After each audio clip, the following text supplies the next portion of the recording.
Well, good afternoon, Indianapolis. It's good to see all of you. So my name is Ed Crow. I am the talent transformation expert for growing companies.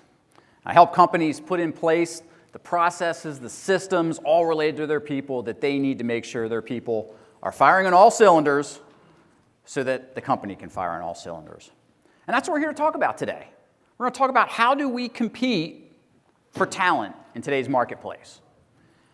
For years and years now, you've probably heard the phrase, we're in the war for talent, right?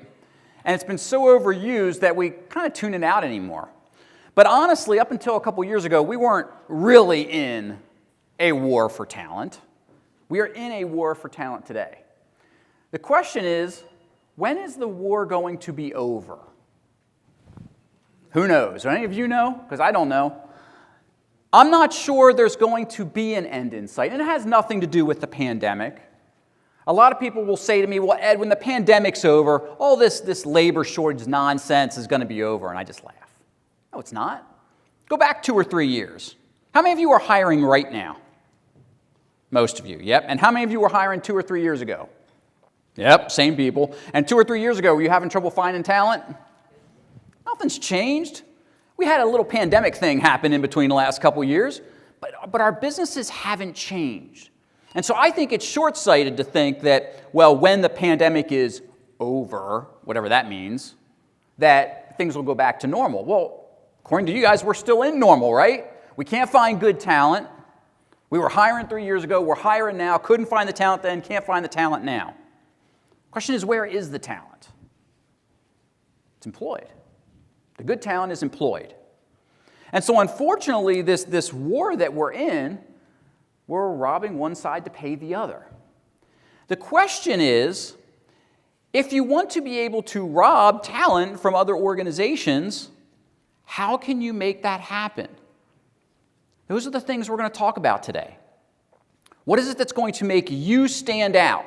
That's going to get me to leave my nice cushy job with an organization that I may be kind of sort of happy with, to leap and go over to you. Probably all of you know about marketing in some way, shape, or form. How you have to market your product, market your services within your industry, right? Have you ever thought about marketing your employment opportunity? If not, good, because that's what we're going to talk about today. We're going to learn that we've got to market what we call our employment brand. And we're going to talk a lot about the employment brand today and why you have to work just as hard at that as you have to work on your marketing brand. They're critical, and they're actually quite intertwined, and you're going to see that. And then we're going to talk about, well, once we get this talent in, what do we do with it? How do we motivate it? How do we retain it? How do we keep it performing? Those are pretty lofty goals to try and handle in the next hour and a half, but we're going to do our best in here. We do have a mic up front, although we're in a relatively small room. I like to take questions as we go rather than you listen to me for an hour and then turn it over to questions. So as you get questions, feel free to raise your hand. If you can come on up front so that the rest of the room can hear you, or you can shout if you're bashful. But please, let's take questions as we go. So first off, here's what we want to look at from a recruiting standpoint.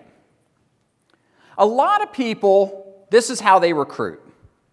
Gee, we need a mechanic. Okay, let's post that. Mechanic wanted, 5 years experience, must have diesel. I don't know. Boom, post. And then we wait. And we watch the computer screen. And we hope that someone catches our bait. Any fisher people in here? Anyone like to fish? Yes? No? No fishermen in here? A fisherwoman. You like to fish.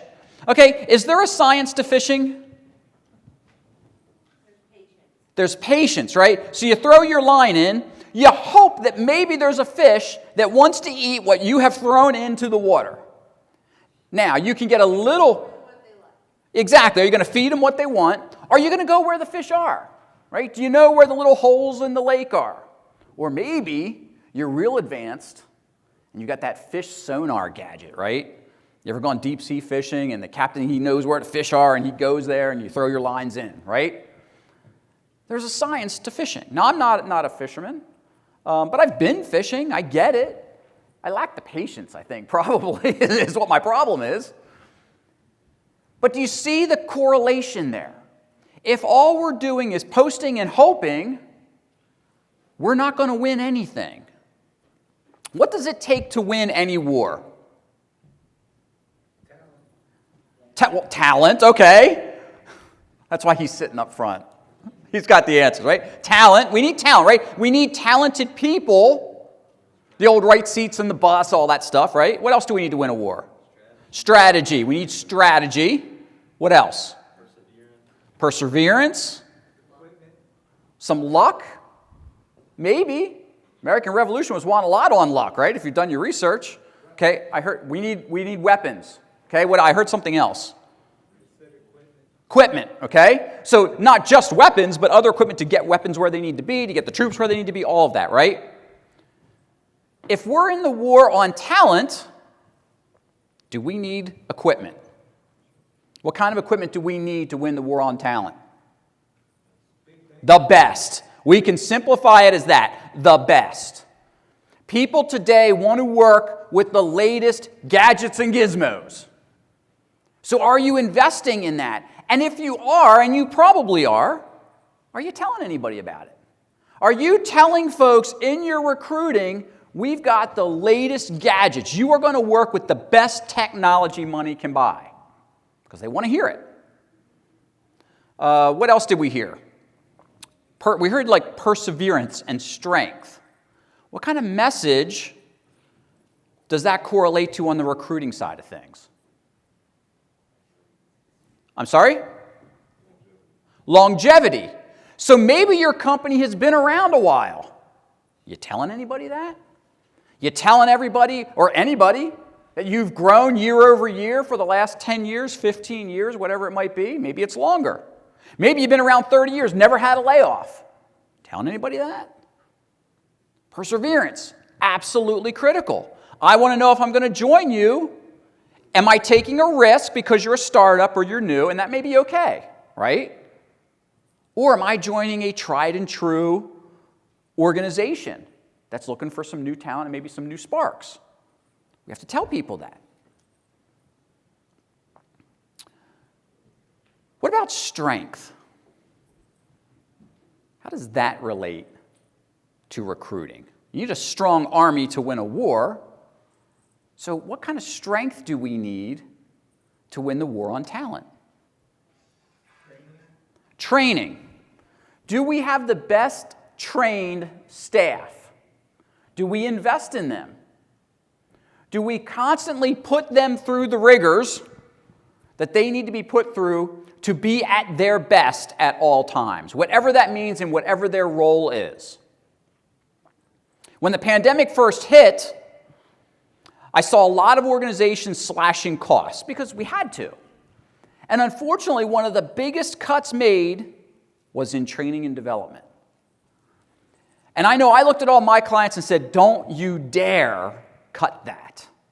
Because if anything else, now is the time when you need your people at your best. So why would you take away the one thing that helps them to be at their best, which is their ongoing development? So in order to have a strong workforce, we've got to reinvest in them. And we're going to talk about all this stuff, by the way, today. Someone said you need a strategy to win a war. What kind of strategy do you need to win the war on talent? Oh, there's the stumper. That's why we're here, Ed. Tell us. Tell us what we need to do. Starts off with some of the first things we're going to talk about today, which is recruiting. Do we have a strategy or are we a post and hope? If you're a post and hope, you're lost. You're already lost. I'm going to give you the tools today to put together a good recruiting strategy. Now, once you get them in the door, you need a good retention strategy. How do we keep them? How do we motivate them? How do we keep them fired up to stay at their best while they're with us? That's probably even harder than getting people in the door, is getting them to stay, right? It's kind of like dating. It's easy, in the first couple of weeks, months, maybe even years. And then the person really gets to know you, warts and all. It gets harder, right, to make that work, okay? Our employment relationship isn't significantly different than our personal relationships. It gets harder to keep people sometimes. And finally, you need a really good motivation strategy that involves your compensation plans and your benefit plans. And we're going to talk about all the things that means. So when you walk out of here this afternoon, those are the things I'm going to promise that you will have the tools at your fingertips to begin working on. What do I need to put my recruiting strategy in place? What do I need to put my compensation strategy in place, my retention strategy? And we're going to look at some examples of those things in our time here today. And again, if you want to dive into one of those and I'm ready to move on, just shoot your hand up. This is your time. I want to make sure we're hitting the things that you want to hit in our short time together. So if we move along here, along our recruitment strategy, we first have to look at where are we going to find the best and brightest talent. We've got to figure out where the talent is that we're recruiting from. Can you find the talent you need outside of your industry? In some cases, right? In some positions, probably not. It's going to come, we call that cannibalizing, right? When you're pulling from a competitor and bringing them over to you. But depending on the position, maybe it doesn't have to come from your industry. One time, I was at a conference and I was talking about succession planning. How do we train the next group of leaders up? And a gentleman came up to me afterwards and he said, Ed, I'd like to engage you to help me to do this. I said, wonderful, I'd love to help you. And he says, my first question is, I run a plumbing supply warehouse. Now, do you know what he was going to ask me next? Do I have experience working succession planning for a plumbing supply warehouse company? And I looked at him and I said, well, honestly, no, but how you succession plan and develop people, the industry doesn't matter. And he looked at me and he was all dejected. He says, well, I guess I'll have to find somebody else. And I said, that's okay, right? Because when we get that narrow of a focus and think that the only expertise that we can find is inside our industry, we might be losing an opportunity for some pretty cool ideas. I had a chance to attend breakfast this morning and listen to Mr. Penske talk, and he stole a little bit of my thunder because some of the things that he talked about, you're going to hear again in here. He talked a lot there about his people and how they invest in their people. And his name is on a lot of different businesses, right? Not just racing. So where would his organization be if they didn't look outside of the industry at opportunities? So coming across the side there is, what are your strategic skill sets?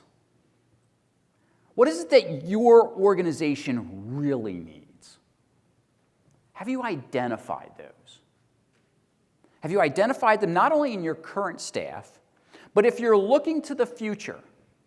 The technology in your industry is changing fast, right? So the talent that you need today and the skill set you need today is probably not what you're going to need 3, 4, 5 years from now. But can you recruit for that talent now? And what does that look like? So some of it, we've got to be prognosticators. Sit down with our little crystal ball and say, where is my business going to be in 5 years?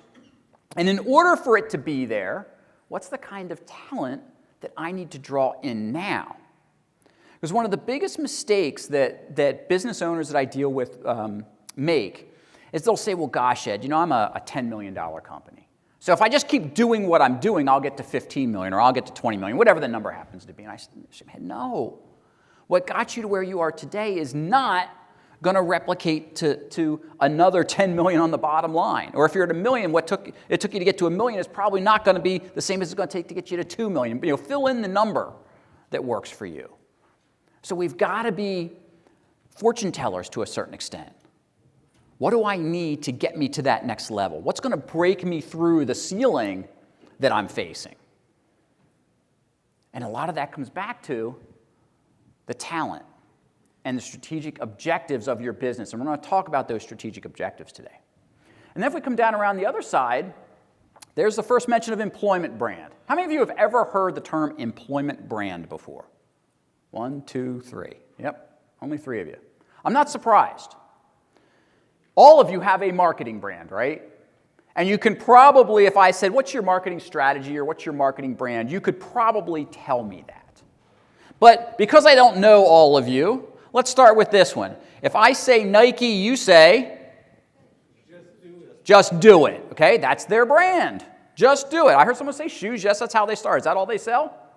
No, all kinds of athletic wear now.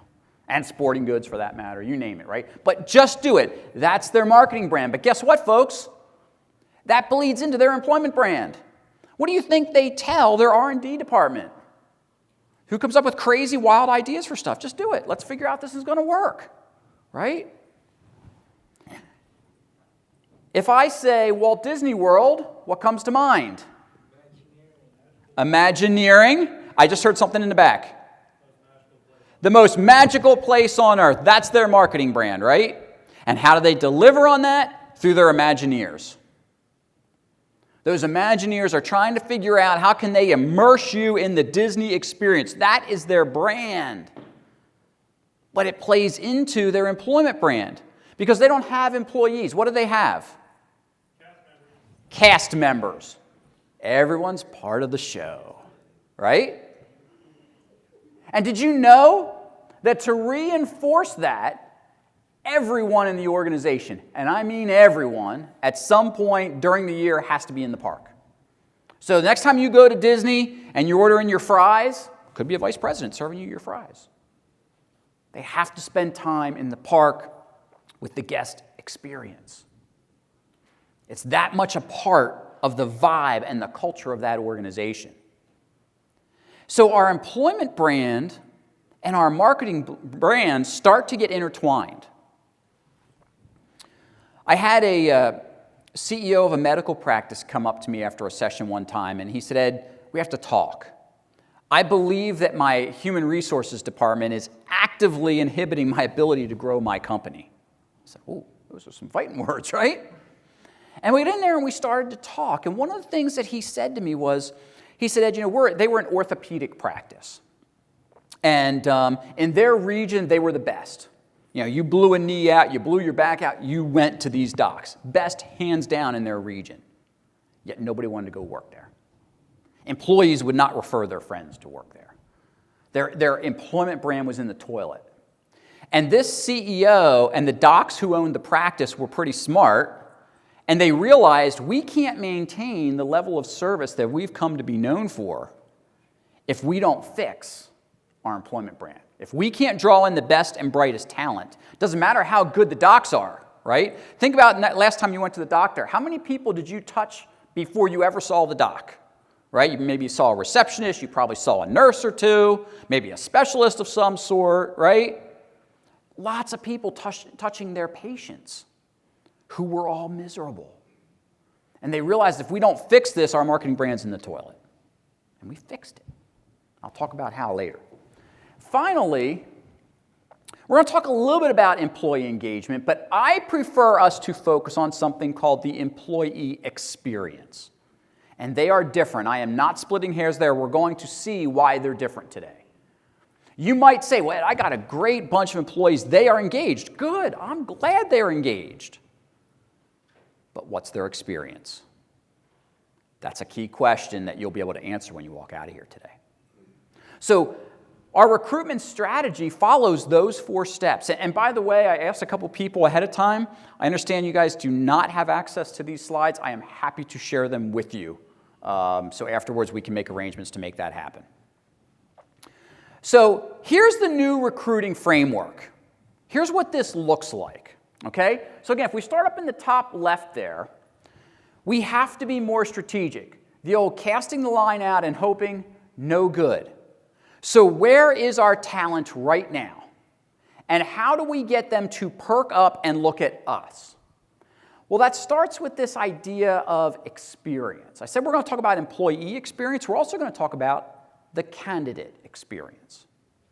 What is it like for me if I'm interested in your company, and I say, I'd like to go work for Ron. I think I'm going to go check out his company. What would I see? Well, let me ask you this. Where's the first place I'm going to go? The website, right? Going to the website. what am I going to see on your website? I guarantee I'm going to see about all the cool things that you do, right? I'm going to see the products you make, the services you offer, whatever. I bet I'm going to see some videos of some cars going really fast because they got your product in them, okay? Or I might see really cool paint jobs because that's what your people do, whatever it happens to be. I bet I'm going to see all of that. Great. As a customer, I'm digging you, but I'm not. I'm a potential employee. So the question is, when I go to, how many of you have a page that says like careers or jobs or something on your website? Only a couple, really? Okay, we got to go back to like recruiting 101. No, you got to get that on your web page, just okay? I don't care if you don't have any openings right now. Don't care. Why? Why don't I care that you don't have any openings right now and I still want you to have an employment page? Times are good. Times are good, right? It's the best time to be looking, when times are good. You should always be recruiting. I know that's not ABC. It's ABR. You should always be recruiting. You should always be looking for the next best, brightest talent to come into your organization. I was working with a small manufacturer a couple years ago, and the owner said, Ed, I'm going to send you a resume. You got to look at this kid. I'm from Pennsylvania. The kid had graduated from Penn State, good engineering program. And I looked, I said, yeah, the guy's good. What do you want him for? And he says, I think he could be the future of my R&D function. Now, I knew he had some problems in his R&D function because the head of it, refused to train people, was just kind of a miserable guy. But he was vital to the organization. And I said to the owner, can you afford to hire this kid right now? And the owner said something amazing back. He said, I don't know that I can afford not to. If I had an opening, this is the kid I would want. I said, okay, then let's figure it out. Let's figure it out financially. Let's figure it out organizationally. Let's get this talent in the door. A couple years later, the R&D guy resigned, and this kid took over that function. Okay? So we always need to be looking for talent. But we can't be looking if we're not telling a story. So if your websites are telling your story to your customers, and they probably are, you're all successful companies in here, so you must be telling that story quite well. If you're struggling with talent attraction, then you have to ask yourself, how good am I telling my employment story? Can I get on your website and see your people doing what they do? Do you have some live interviews with some of your people talking about how much fun they have working for you or the challenges that they get to solve working for you? Do I get to see them in action? And if you want to go one step better, you guys are out and about, right? You're at racetracks, you're at things like this, demoing products, seeing your products in action. How about some live video feeds to social media of your people in action, real time at the track? Tell me that doesn't create a compelling message if I'm evaluating going to work for Ron and I see that he's got cool products, and then I see how cool his people are and the cool places they get to go to do the things that they do for him. That might tip me over the edge. Because think about it. Some of you in here are like me. You're old enough to remember in the old days, it took effort to make a job search, right? You opened the newspaper up. You scoured through it. You had to type up your resume, stuff it in an envelope, lick the stamp. I mean, there was a commitment to applying for a job. There is no commitment today. If I type in, I'll just use mechanic as a time. I type in mechanic, how many thousands of hits am I going to get? And I can just go send, send, send, send, send. There's no commitment there. None. So the rules of the game have changed, right? In terms of what we're expecting candidates to do. We've made it easy for them to apply, which is good, but it has eliminated the opportunity to create a commitment. So we've got to show them why we're different. We've got to make them want to interview with us. We've got to flip those scales a little bit. And that comes back to the stories that we tell on our websites and through our social media feeds. So if you're large enough to have an HR person, you probably are large enough to have maybe a marketing person. Those two should be buddies. Because whatever marketing is doing to sell your products and services, marketing can do to sell your employment opportunities as well. So that's your first gold nugget. Learn to market yourself as an employer of choice. We hear that a lot. Oh, I want to be an employer of choice. Well, you know what? It's all in the story that you tell, and how you tell it, where you tell it. Social media has to be part of your game plan. I'm sure your company has a Facebook page. Maybe you've got a presence on LinkedIn or Instagram, maybe on Twitter, maybe on Facebook, wherever. There's hundreds of them out there. And that's good. You need to be there, again, from a marketing perspective. But when you're telling those marketing stories, you're showing your people at the track, doing what they do best. How cool would it be if the action stops and I grab Andrew and I say, hey, Andrew, tell me what you're working on right now. And in the middle of it, he says, oh, man, I'm doing this right now, and I got to get this car back on the road. Okay? Now that message has gone from, this is the cool stuff that we're doing and you should do business with us, to, well, hey, Andrew's having a good time. He's being challenged. Maybe I want to be challenged and go have a good time working with him, right? We're not talking massive change. We're talking little tweaks in how you tell your story on those social media platforms. It's one thing for me to reach out to someone at PRI and say, hey, I'd like to come speak to your people. I think I got a message they'd like to hear. And it's a different thing for me to send a clip of me actually speaking on a stage and saying, here's what I could bring. It's different, right? It's a different style of marketing. They already kind of know what they're getting. Maybe you do that for your marketing, with your marketing of your products and services. You can do it with your employment side as well. We come around the bottom left there. We've got a multi-generational workforce right now. How many of you have people working for you that maybe are in their 70s? Anybody? Yep. Okay. And how many of you have people working for you that are in their 20s? Absolutely.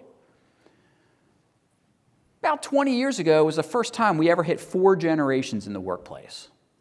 Never before in history had seen this. We had the veteran generation, we had the boomers, we had the Xers, and we had the millennials. We got 5 now, because some of you just indicated you got people in their 70s working. They're on the cusp of boomers or being the veteran generation. And now the millennials are not the babies of the workforce. Sorry to tell you all that. They're in their 40s now.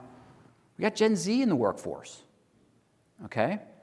They've been hitting. So what you've got to think about, and if you ask me for the slides after, there are some pretty cool tidbits of where you can find each of those generations right now. Where are they searching for jobs? And yes, in some cases, the veteran generation is still out there looking for jobs. They want to be useful. They want to be doing something. But they're not going to be the same places that a millennial is or that a Gen Z is. So the one size fits all. Again, I hate to keep using the fishing thing, but I know enough about fishing to be dangerous. You have to adapt your lure or your bait to the kind of fish that you're going for. Even I know that. Well, it's the same thing with recruiting. How are you changing your bait based on who you're looking for? Where are you going to find them? I've got those tidbits in the slides for you. Okay, and then finally, what are your processes like? And I don't care whether they're documented processes, but what are your processes like? What's it like for me as a candidate to apply for work for you? Is it, I go to your website and it says, apply now. So I hit apply now and it says upload your resume. Great, upload. And then it takes me to a questionnaire I got to fill out that 90% is the stuff that's on my resume. She hates that, right? Now, I'm not going to ask for a show of hands, but I know some of y'all got that on your website. And I'm also not going to pick on the younger generation, but I guarantee if I asked some of the younger ones in this room, would you go through it? Nope. Why? It's illogical. You just told me to upload all that information. Now you want me to type it in again. Remember, there's no commitment anymore. So what are your processes like? Do you tell people, sorry, we have no openings right now? You just had someone with talent walk in and say, hey, here's my credentials. Oh, sorry, we're not hiring right now. Maybe that person is who's going to take your company to the next level. Now, I'm not saying you just hire people because they're walking in the door. I mean, obviously there's budget constraints there, but you got to at least have the conversation. You never want to shut down the recruiting door, ever. In fact, some companies, what I've seen is if they don't have any positions open, which is rare these days, or maybe they only are looking for 1 or 2 key positions, it's, hey, don't see a position here? Throw us your resume anyway. Maybe we'll chat. Because you just never know, right? Maybe you're going to find that diamond you've been looking for, and the time may not be perfect, but you can build the relationship now. You never know. And so when we look at processes, could a process be getting in the way of you attracting talent? And be honest with yourself. Think about what is it like for you to attempt to attract talent. Are you very rigid? Does someone have to apply and maybe it goes to like an HR type person and they've got to interview them, then it's got to go to some hiring person and they got to interview them, and then you're the owner so you got to sit down and review it, and maybe all that's legit, but if that takes a month, forget it. They're already employed somewhere else. It's got to happen, and it's got to happen quick. I was just working for a longtime client of mine to help them hire their very first HR director. And we were getting close with a couple of the candidates. Anyone was going to be a good fit. And the owner was going on vacation, which he's allowed to do, right? He says, so we'll pick all the interviews back up in 2 weeks when I get back. Like, no, we won't. Someone, whether it's your COO or I forget what was the other, your CFO, one of them has to be able to make this decision. These candidates will be gone in 2 weeks. Well, what do you mean? Because they're already gainfully employed, and they're all looking, and they're all compatible with you. Why would you make them wait? Doesn't make any sense. He said, well, I really want to be a part of it. I said, okay, then you have a choice.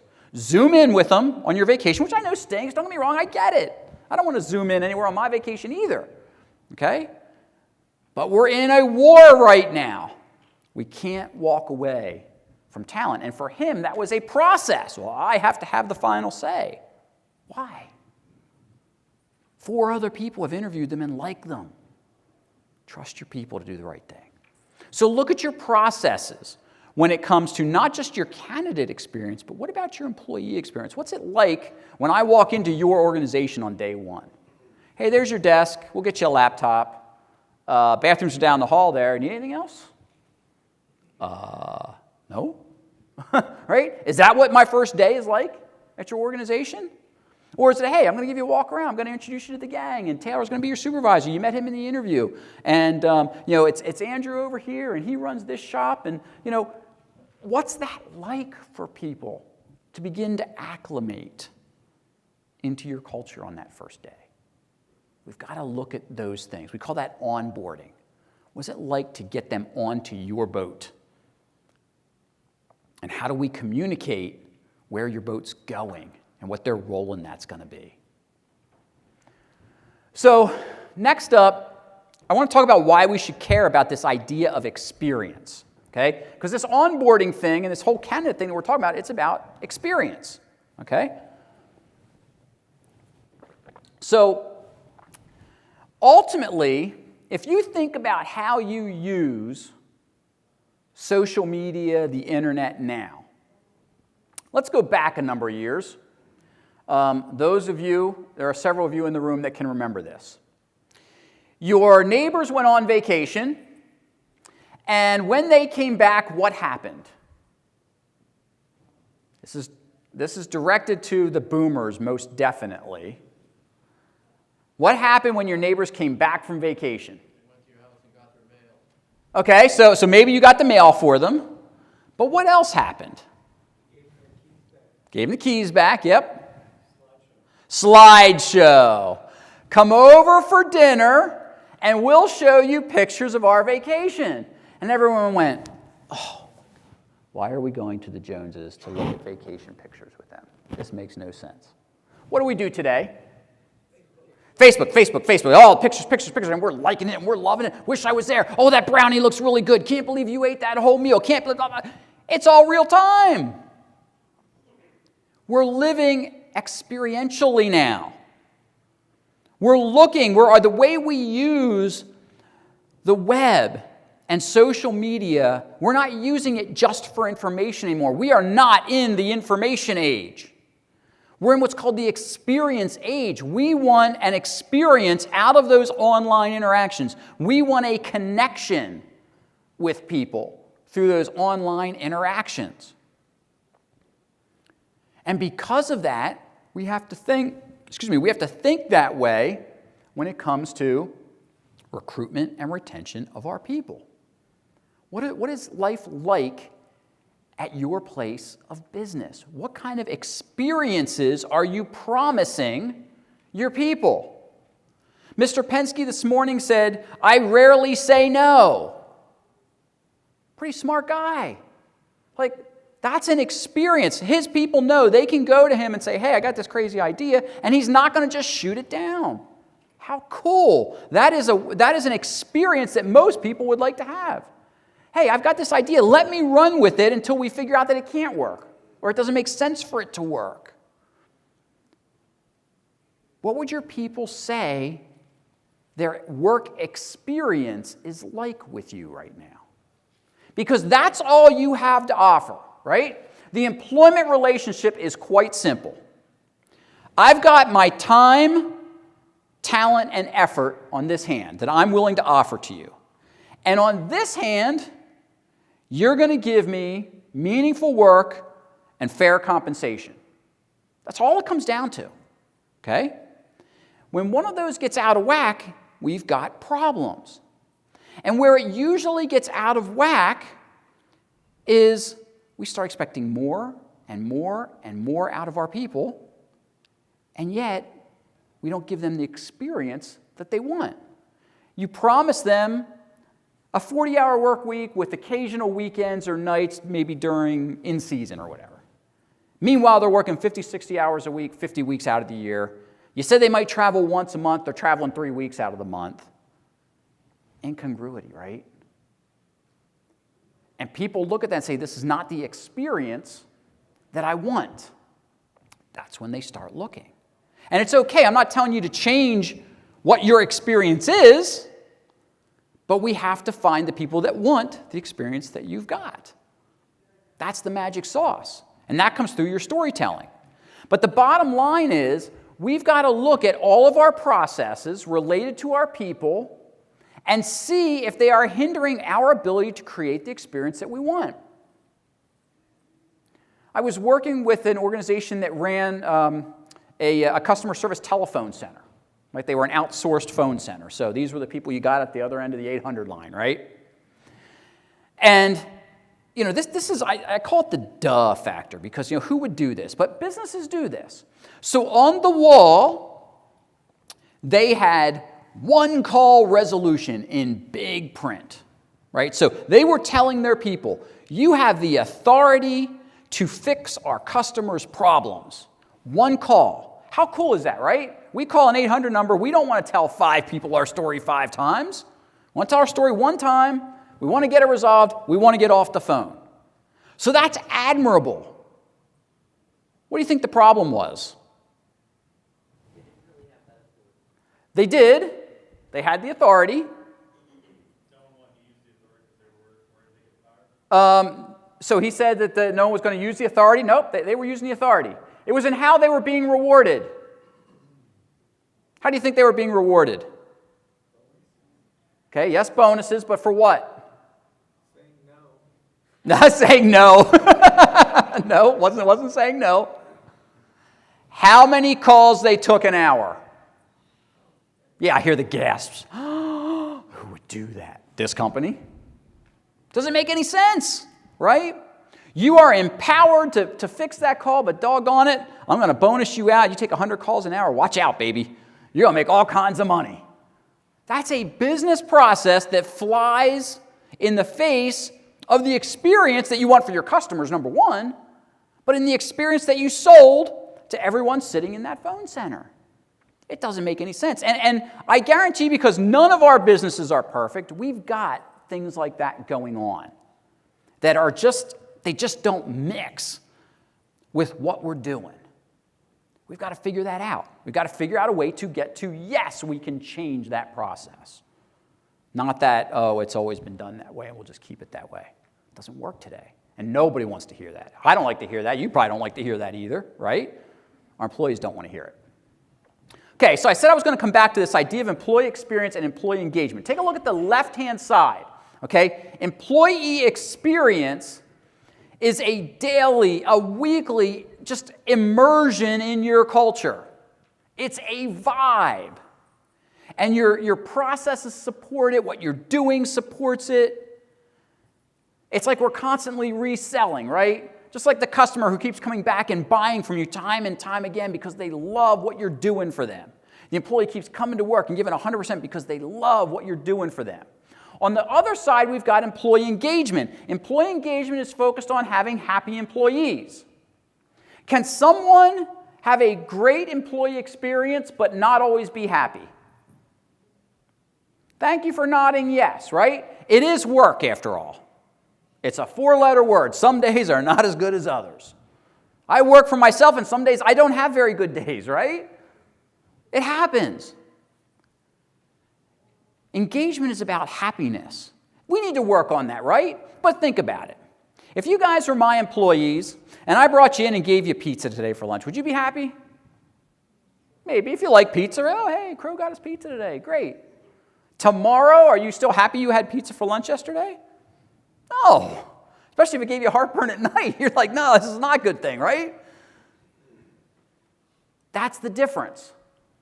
Because today and tomorrow, if I'm still delivering on the same experience, you're still in the same place. Do you see the difference between experience and engagement?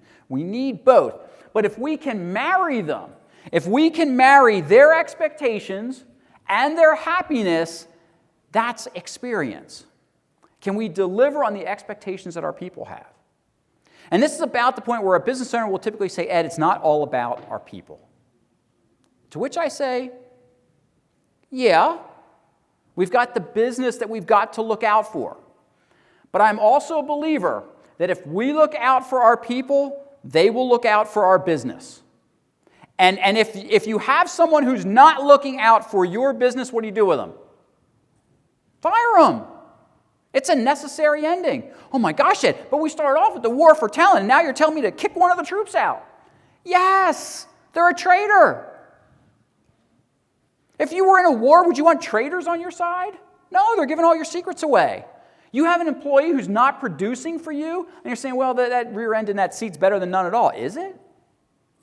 Is it if they're not performing for you and they're bringing down the rest of the employees? I'd argue it's not. But only you can make that decision.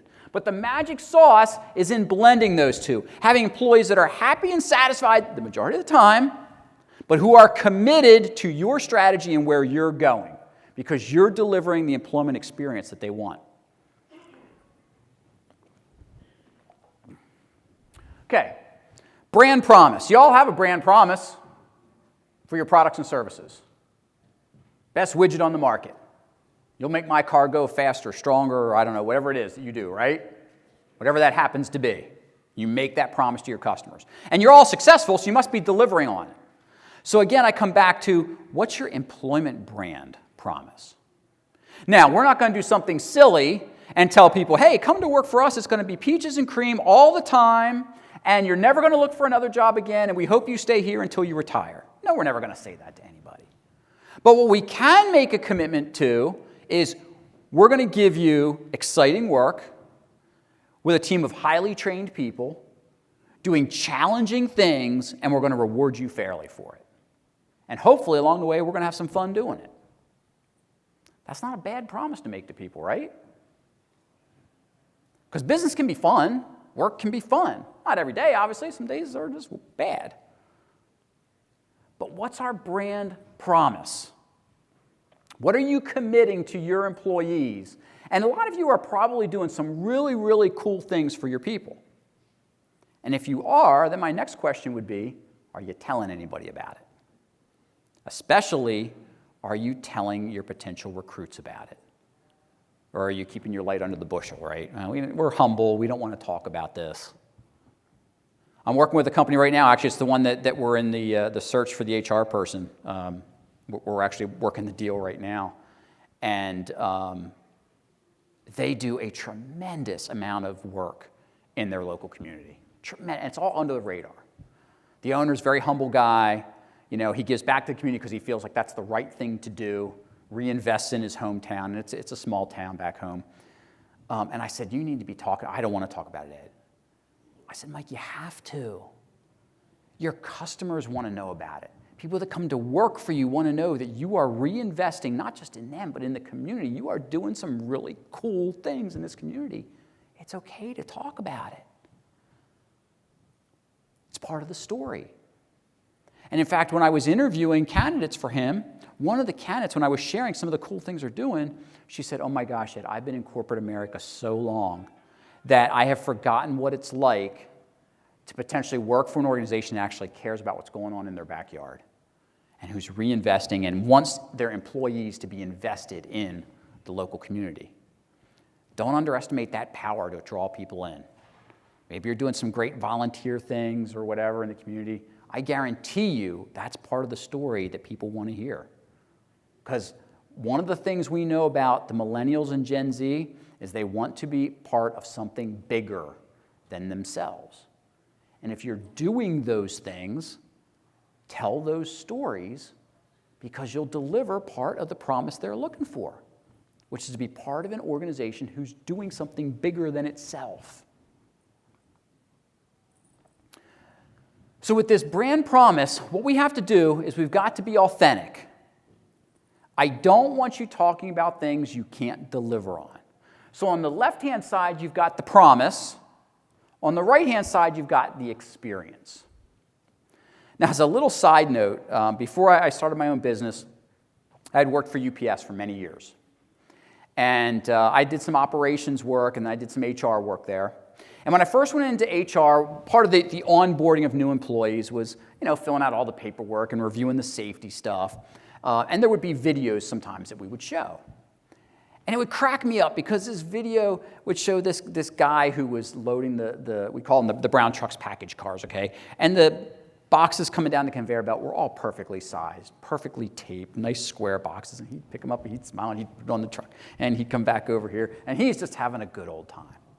It was so far from reality, not necessarily the not having a good time part, but I mean, think about the kind of stuff you guys get shipped, right? It comes in all kinds of crazy, looking sizes, shapes, weights, and everything, And at the UPS facility, they don't come down like one at a time. They're, especially this time of year, right?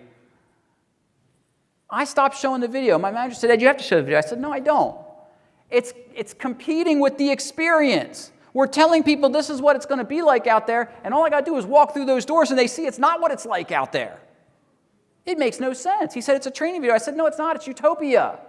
It's not what's really happening. Can you merge what's really happening with your promise? If you can, and I hope you can, because I know you're doing it for your customers, that's where you're at your most authentic self. And that may mean revealing some of the warts. Yes, sometimes we are going to need you to travel. Yes, sometimes we are going to need you to work late or whatever it is. We've got to talk about those things because to not do so would be disingenuous. And now we've made a commitment to someone, they see our warts and they leave. And look at all that time and money you just wasted getting them in the door, right? It doesn't make any sense. So can we take that brand promise, make it authentic, and make it something, this is the most important piece, something that nobody else is promising? What differentiates you from your competition? And your competition is not just, say, the people in this room. I'm talking about the competition for that person who's sitting across your desk that wants a job with you. What can you do that will separate you from everyone else they're interviewing with? That's part of the story that you need to work on telling. And not just in the interview, but obviously through social media and online, all the things we've been talking about up till now. How do we change the narrative with these folks? How do we control the narrative so that we have an authentic brand promise? How do we get to be like, say, a Disney, where when I go to the Disney park, I am fully immersed. They deliver 100% on what they promise. I'll never forget when we took my youngest daughter to Disney for the first time. And we're in Animal Kingdom, and she wanted to wait in line to meet Pocahontas, right? Now, as a sidebar, I kind of like Pocahontas. She's my favorite Disney princess. Anyway, so if you've ever been there, you know that things just happen, right? They got all these secret passages, and these people just like come out of nowhere. And we're standing there talking. Next thing you know, here comes Pocahontas, running out of the woods, and she's there, boom. And I went, well, daggum, look at that. And I was just wowed. Now, I had been to Disney once before, but that moment just kind of wowed me. Like, okay, she appeared like you would expect her to appear if you had ever watched the cartoon back in the day, right? She was always running through the woods. And how did she appear at the little signing meet and greet? Came running through the woods. Boom. Where did she come from? I don't know. But they delivered on their brand promise, on that immersive experience at that point in time. Can we do that for our people? Can we deliver exactly what they want, the way they want it, and the way we want to deliver it? Because that's where the magic is, right? I'm not talking about bending over and doing things for your people to make it so good for them that you harm your business. Please do not walk out of here thinking that. I believe that you take care of your people so that your business thrives. And you're all doing really great things, so we're just talking about controlling the narrative with your people and with your candidates. So these candidates today are all about the digital age. So your next piece of homework today would be do an audit of what's going on online. In fact, I just referred the woman who takes care of my whole online presence for me to one of my customers because their online presence from a recruiting standpoint is horrible. I said, she can work magic for you in getting you placed. And she just sent her report to me yesterday before I was getting on the plane. I said, oh my gosh, this is gold for them. Because she's looking at all the places where they're missing an opportunity to sell themselves. They're an engineering firm, and they are well known as a regional type entity. But they're not well known from an employment standpoint because there are bigger players in their market. And we're trying to change that narrative. And we're doing that through taking a look at that online experience and telling a story what this small kind of mid-sized engineering firm can do for young talent that the big boys can't. Too soon, I don't have any data yet because we're just now starting to implement, but I'm hoping in another 6 months we're going to have some good data to show that what they've done matters. Yeah? How would you go about, say, if you needed to repair Mm-hmm. an error? You know, let's say you come to a position and the company has a reputation. Okay, yep. So, question was, what if you need to be in repair mode? Okay? We're not all perfect, right? Maybe you've gone out to eat recently, you've checked a Yelp review, and someone just lambasted the restaurant you wanted to go to. It happens, right? We're not perfect all the time. I believe you own up to it. Maybe the person brings it up. They'll say, hey, I checked you out on Glassdoor. You guys know Glassdoor? If you don't, get to know it. It's where all your ex-employees are at complaining about you. Okay? Get out on Glassdoor. It's like going to Yelp for a food place, right? And see what's out there about your organization. And what can you do to combat that? What can you do that shows, not just says, but shows you are not that same company right now? I know with Glassdoor, you can respond, much like you could do on a Yelp or a TripAdvisor. You can respond. I'm sorry you had that bad experience. We acknowledge that our relationship wasn't really a good fit for either side. We wish you the best. You always take the high road. But we could probably go off on a whole big tangent there, but I think some of it really is own up to it and then control the narrative going forward. And maybe even you say, hey, we didn't used to invest in our people, and we realized that was a bad thing. And so now, here's what we do. When we say we invest in our people, here's what we do. So now you've told me, oh yeah, you got some sins of the past. So what? Here's what you're doing now. You changed it up, right? So again, it comes back to the narrative and how you're explaining everything, okay? So it's all about marketing. So last point I'm going to make here with this piece of the presentation, it's all about marketing your positions. Marketing your business as a place of choice all the time. Taking a look at good resumes, chatting with people, coming to things like this, and networking. Absolutely huge for developing that sort of resume database, if you will, of talent. Because maybe you and I, we hit it off, and you say, gosh, I'd love to have you working for us, but we don't really have a need right now, but I would really like to keep in touch. Great. Let's do so. Because who knows what's going to happen in 6 months or a year, right? We know business has changed, and then it's like maybe you call me up, and timing is perfect. Oh my gosh, I was just thinking, before I was just kind of putting my foot in the water, see if I wanted to leave. Now I really do need to leave. Oh my gosh, and we hit it off, and now you're ready to hire? Woo! That's what having those ongoing discussions can do for you. It can take some of that pressure off of you, okay? So to summarize this first part of the session, got to, from a recruiting standpoint, focus on what today's workers want. Can you deliver on that? If you can't, find a way to get to yes. And if you still can't, own up to it. Hey, look, I'd love to be the top paying organization in our industry. I can't do that. But here's what I can do for you. We're paying at average, but we give above average benefits. We give an above average amount of time off, or whatever it happens to be. Okay? Sell up the good stuff. Next thing, employees are expecting more from the employment relationship, and they have the upper hand. We've just got to understand that. For now, that's the way it is. For the foreseeable future, that's the way it's going to be. So what can we do to deliver on that?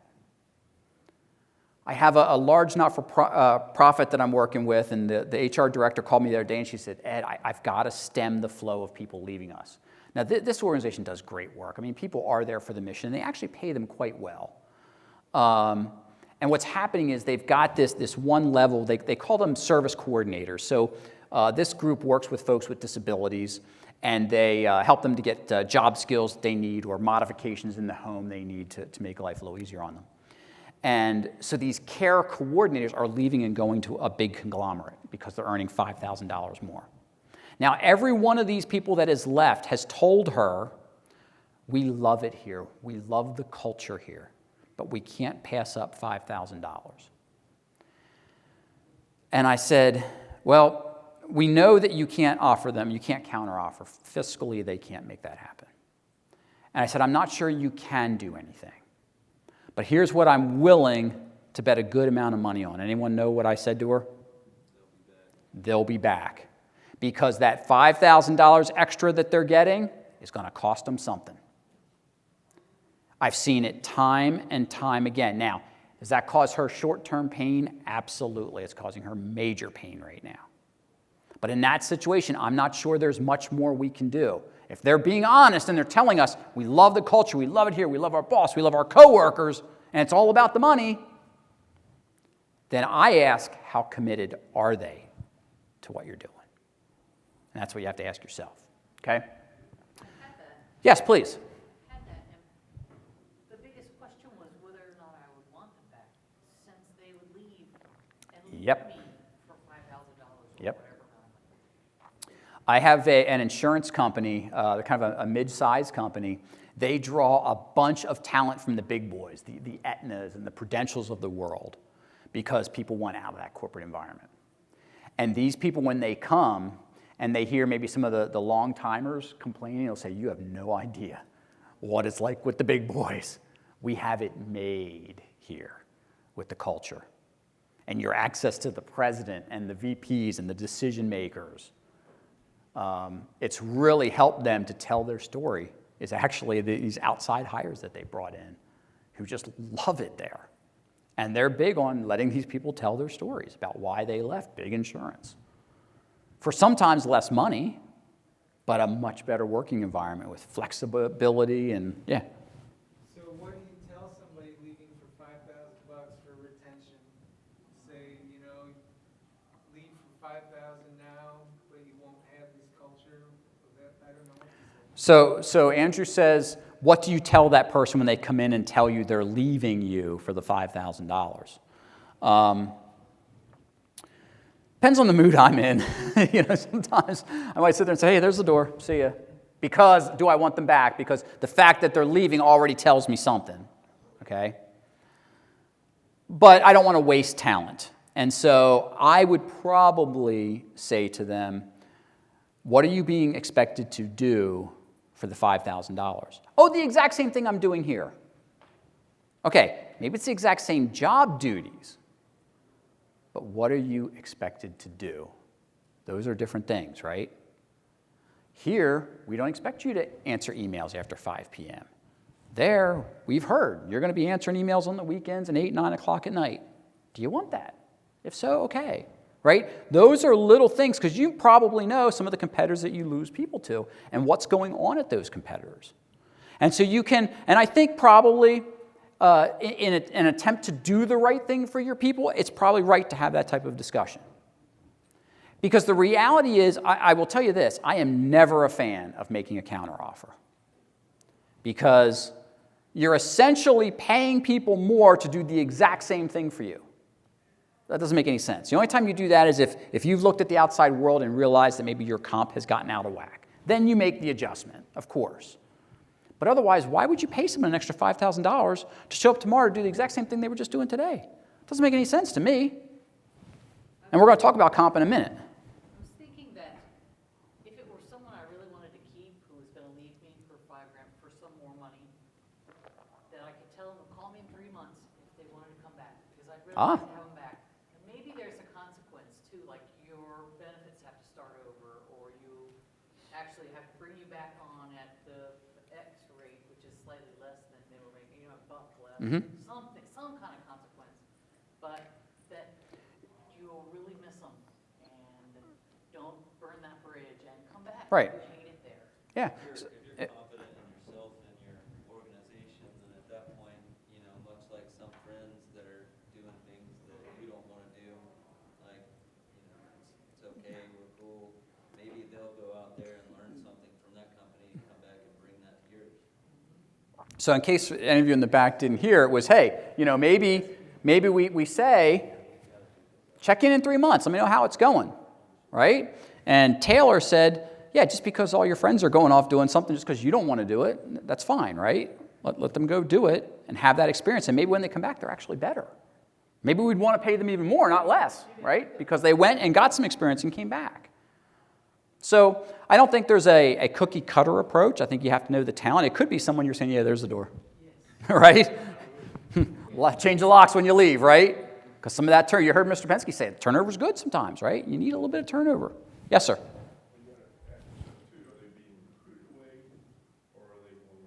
Are they being recruited away, or did they start looking, right? Because once they start looking, they've checked out. And that's why I'm not a fan of counteroffers. And I've had a number of people who have accepted counteroffers, and now it puts a target on their back, because now they're getting paid more than what they were before for the exact same work, and the company starts to say, well, why are we doing that? You're gone, right? So I don't think it works for anybody, honestly. So that's where that employer of choice comes in. That for every one who wants to leave, you have 2 or 3 who want to get in the door. That's ultimately what we're talking about. And that's the narrative that we control. Okay? So let's switch up a little bit. Wouldn't we love this to be our new incentive plan, right? And it wasn't that long ago we could have said this, right? Can't really say it anymore. Okay? At least not in this way. But we are going to talk about incentives and compensation for a little bit here. Okay, we've talked about what we do to get them in and what kind of environment we need to create. And we could certainly spend another hour or more talking comp stuff, but I want to give you just a couple little snippets to think about here with comp. So here are the 3 reasons why you want to create a good compensation structure. First, to create alignment between the work that a person is doing and the rewards they're getting. Okay, that is first and foremost. Remember, I used the balance earlier, right? Has to stay in balance. So as you load me up with more work because Joe left, Joe retired, Joe's sick, and you give me Joe's work to do, I don't expect to get Joe's salary in addition to my salary. But you really got to make some kind of adjustment there, right? I know we're all working lean and mean, but you ask me to do 2 jobs for the same pay, I'm going to start looking, right? Most people are going to do that because it's unfair. You hired me to do this, I'm doing this, and I agree to do it for this pay, but now you got me doing this for this pay. We didn't agree to that. Now we're out of whack again. So can you create an alignment between the work that you're getting and the rewards that you're giving someone, okay, and bridge that gap, and so that people see that the work they're doing, when they get results, they get a piece of the action for getting those results. I am a big believer that any extra money you give someone has to be directly tied to their performance. Not COLAs, not, oh, we're giving everyone 3% this year, not, oh, everyone gets $1,000 at the end of the year, not, and people will argue, and some of you are going to sit and you're already thinking, well, Ed, that's not fair. Tell me how it's fair if I give all of you the same pay raise at 3%. Is that fair? Why not? Not doing the same amount of work. Not as tangible, maybe. So, and I'll make it even simpler, and I agree with you. Let's say Taylor is a $50,000 a year employee, and I give him 3%. What's his raise? $1,500, okay? Robert's a $100,000 a year employee, and I give him 3%. What's he getting? Is that fair? They didn't get the same raise. We think because they got 3%, it's the same raise. It's not the same raise. Same percent, okay? I believe that anytime you give money above the base salary that you hired someone in at, it has to be directly related to the results they're driving for you. No results, no extra pay. Why would you do that? Oh, but Ed, that's not fair. You got to give them COLA.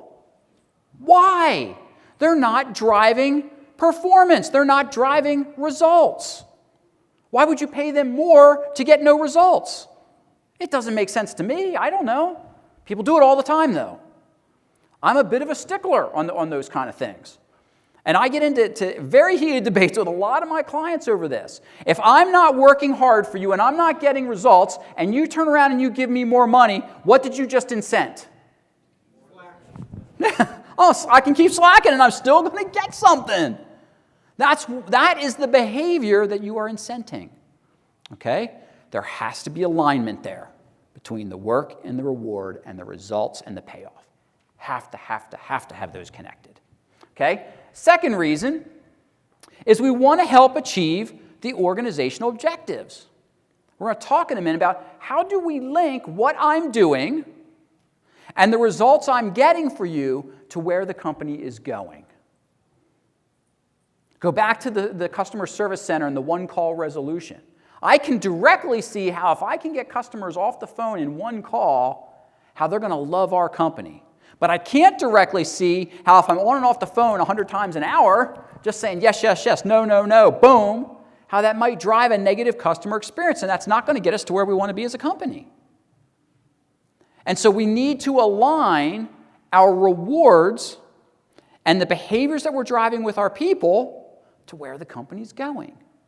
So again, if I'm putting money up, are they helping to drive results that's moving the organization forward? Because you might have a cowboy out there who's getting all kinds of results and leaving a trail of destruction behind them. That's a problem. So it's not just about the individual results. Is that person's results helping to move the organization forward? So that's the second reason. Final reason is a little more practical. We want to stay up with the market. Is our pay reflective of the market? Are we treating our people fairly, or are they leaving because guess what? The $5,000 the competitor's offering, well, that's market now. If you haven't looked at your pay relative to the market in the last 18 months, I guarantee you're underpaying your people. The market has gone through the roof. In case you've been in a cave, it's gone through the roof. I am amazed when I do salary studies right now, the jumps that I'm seeing almost quarterly in pay. We've never seen anything like it.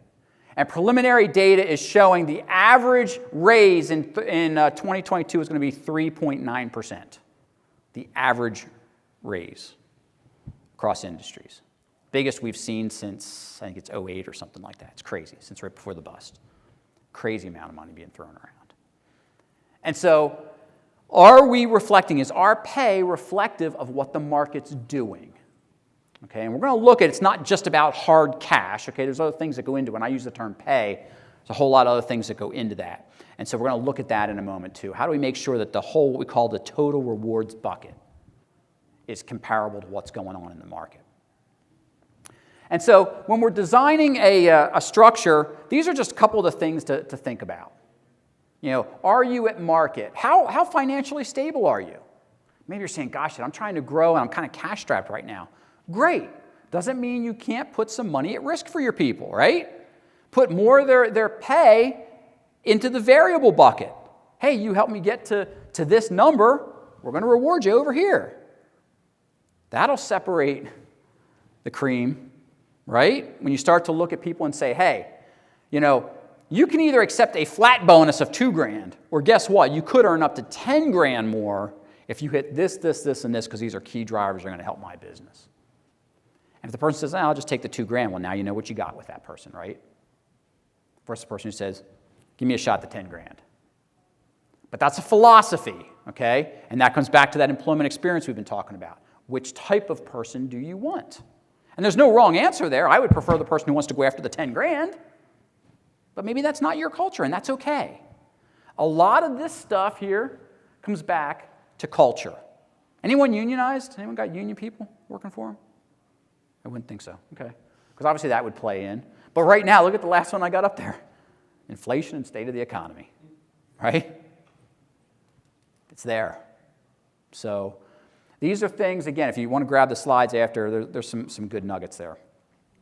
I want to spend a couple of minutes on this. So there's an organization called World at Work. They used to be the American Payroll Association, and then they were the American Compensation Association.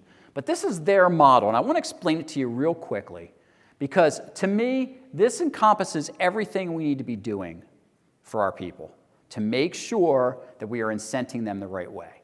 So if you look all the way over at the left, it starts with business strategy. What is your business strategy? Hopefully you know it. Whether or not you have a formal strategic plan, I don't care about, but what is your strategy? You're trying to be the best manufacturer in the market. You're trying to be the best supplier in the market, best service provider, whatever it is. And maybe you've got that on your website or it's written on a wall somewhere or something like that. You probably have a statement about your strategy. The reason why that's so important is that's where all the rest of this starts. That strategy informs your culture and starts to build your culture. And it informs your HR strategy. Again, whether you have a full-time HR person, strategy written out, doesn't matter, but it informs how you manage the entire, what we call HR function of how you handle your people. But what's important about this is take a look at this middle piece here. It impacts what we call the total reward strategy. And it's not just comp. Take a look at the other 4 things up there. It's about the benefit package you offer. It's about the flexibility and work-life benefits that you offer. It's about training and development opportunities. And it's about how you manage performance.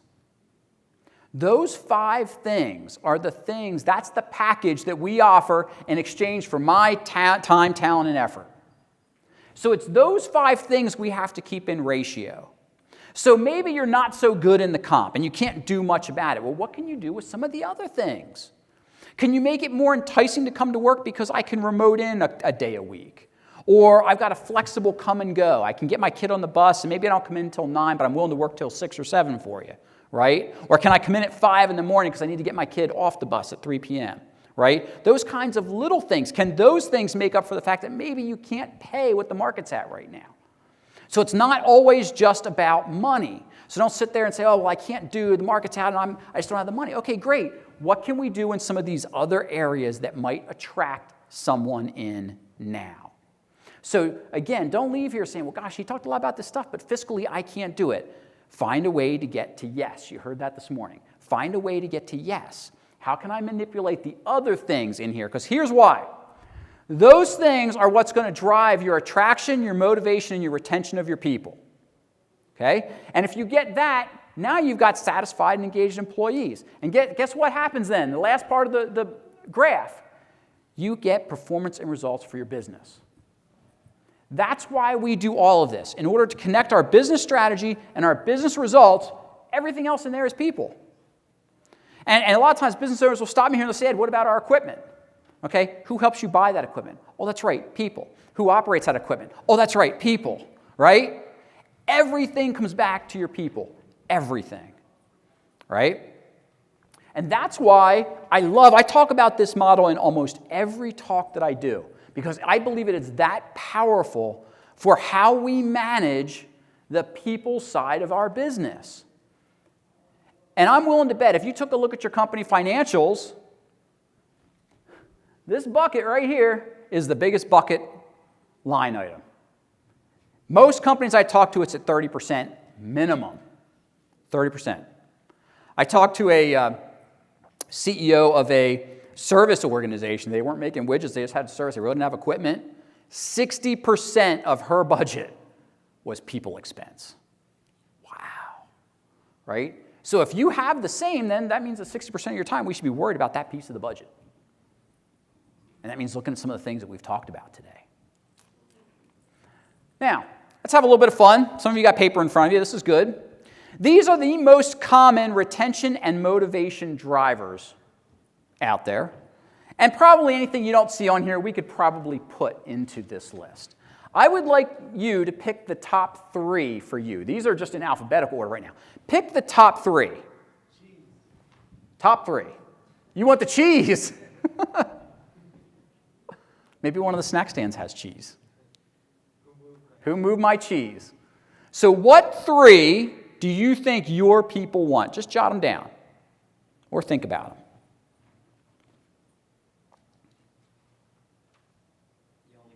You only get 3.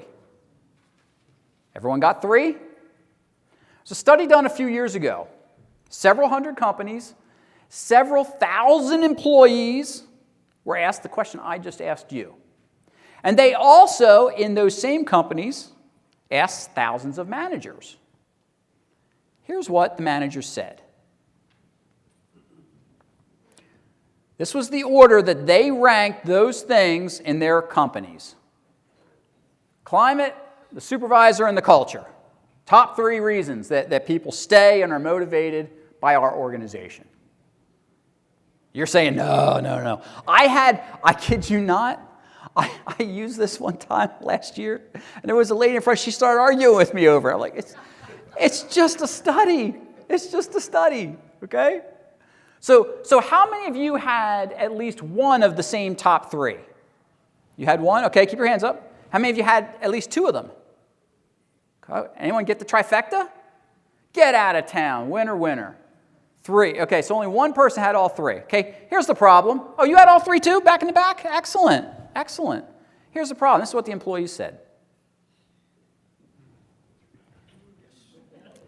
Now, I don't care whether you agree with this or not. What's the problem? There's a huge disconnect. It's not even close. What's the moral of the story? Who got all 3? The moral of the story is you better darn well know what your people would say so you can deliver on it, right?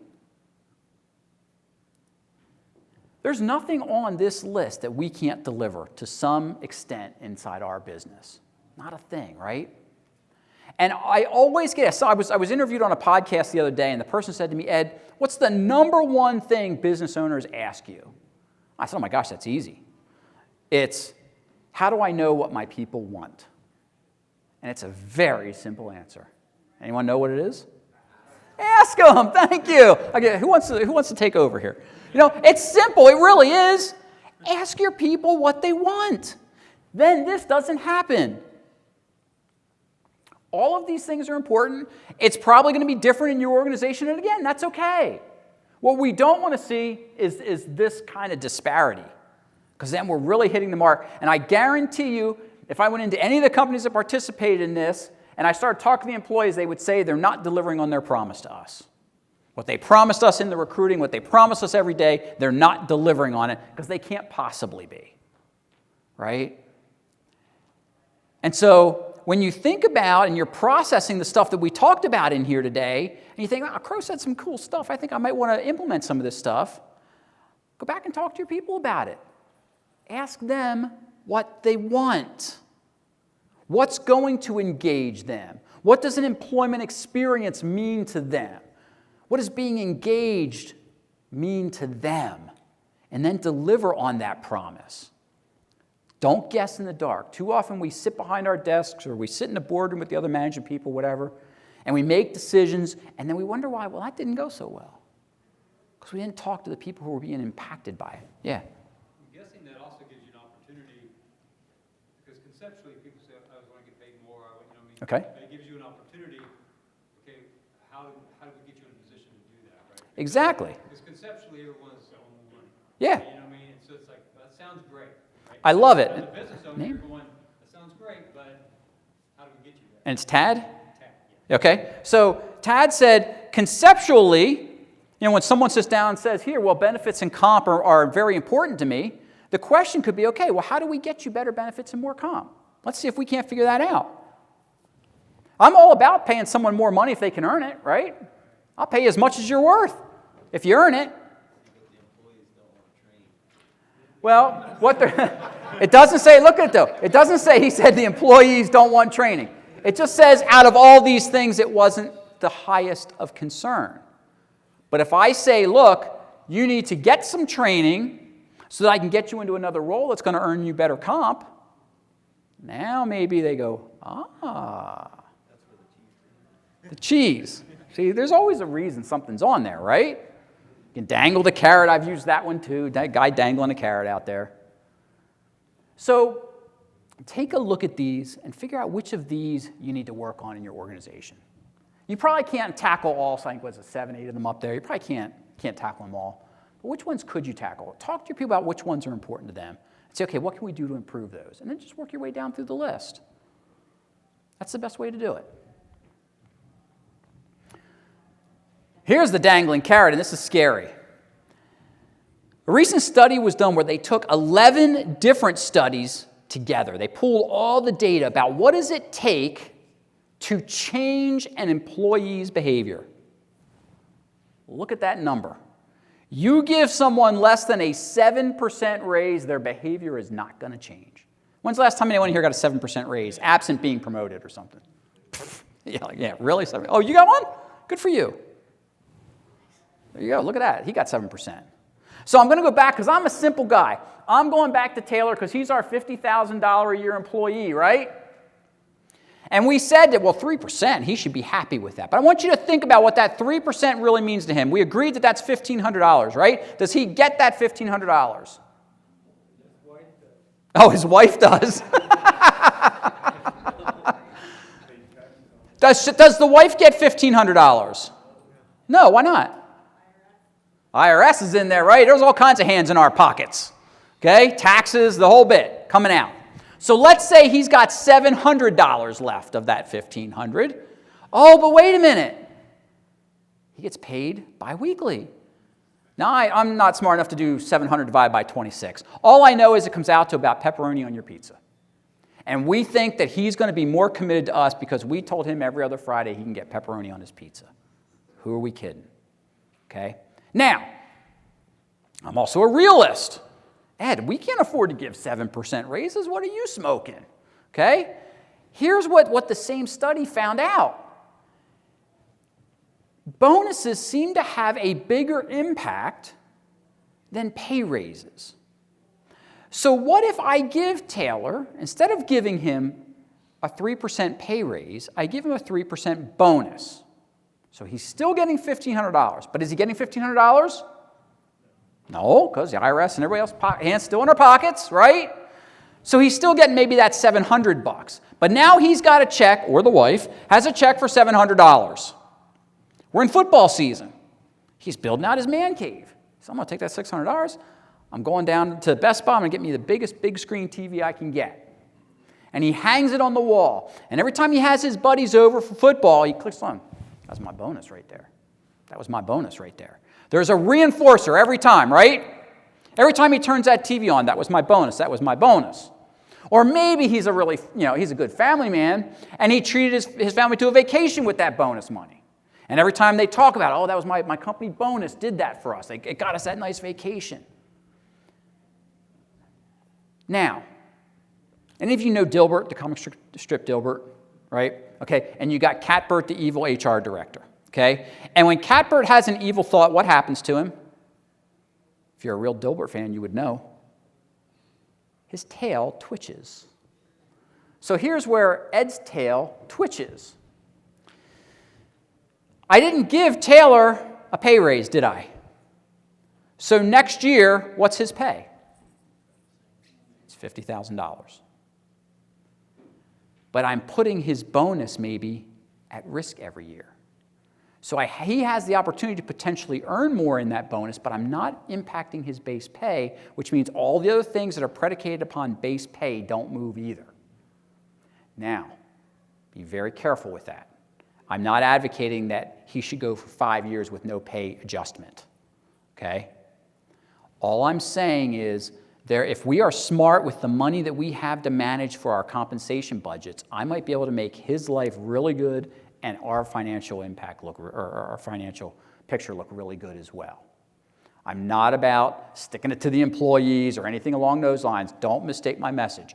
All I'm saying is that I believe he should be paid a fair wage that's commensurate with the market, and I believe his bonus should be commensurate with the amount of results that he gets for us. We do those two things, and we give him a good environment and all the other things we saw on that list, I probably got a motivated, engaged, happy employee because we're giving him the experience that he wants. So just think about how you're using all of your dollars related to people, and are you doing it wisely? Are you giving your people what they want? There's a couple reasons these kind of plans fail, and we're going to wrap it up with that. If we don't have good objectives for why we're paying him what we're paying him, how we're giving him the raises he's getting, how we've set up the pay structure, how we've set up any bonuses so that he understands if I do X, I get Y, that kind of thing. If we miss out on that, we're going to have problems. If I don't keep an eye on what the market's doing, I'm going to have problems. If I don't make sure that the money that funds all bonuses is being driven by the results people are getting so the coffer is self-filling, I'm going to have problems. So this is where earlier we had to buddy up with marketing. We got to make sure we're buddying up with finance. So that whatever incentives I put in place to reward him, they're self-funded because of the results he's getting for the company. Those are the couple of big areas why places fail. So here are questions to ask your team when you go back. First, what is your comp structure? Is it formalized? It may not have to be. That may be okay. But do people understand what it is and understand why they're getting paid what they're getting paid? Do they understand how much they could earn? What's the pay range? He's at 50 now, but maybe the pay range goes to 60. What does he have to do to get those raises? Do they understand that? If I'm giving him the opportunity to earn up to a 3% bonus, what does he have to do to get that? Communication is one of the big areas why compensation plans fail. But if I answer those questions for him, now he knows what buttons to push. I bet by the end of the year he knows whether he's getting a bonus, and he probably can darn well calculate down to the penny almost what he's getting because we've communicated it that well. Second thing you have to ask is, will all the things that we talked about today help us attract, motivate, and retain, and I've underlined, the right employees? What's your avatar? Who is the right employee for you? What do they look like?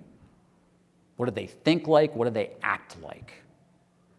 And whatever you do should be designed around that person because that's who you want to attract.